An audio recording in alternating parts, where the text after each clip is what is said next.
walang sitas na ganon. Once saved, always saved. No. Maiwawala ng tao ang kaligtasan. Pwede mong maiwala yun eh. Pakinggan mo, sabi sa Kolosas, ha?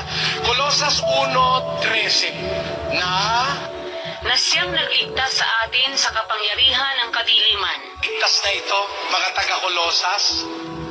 Naligtas na sila. Sabi ni Pablo sa mga taga-Kolosas, siya ang nagligtas sa atin sa kapangyarihan ng kadiliman. Ligtas na sila, hindi pa. Past tense na yun eh. Nagligtas sa atin.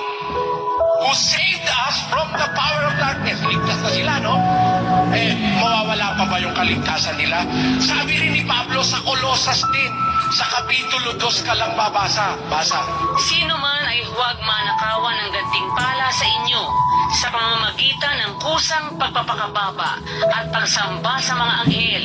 Yun palang kaligtasan na natamo ng taga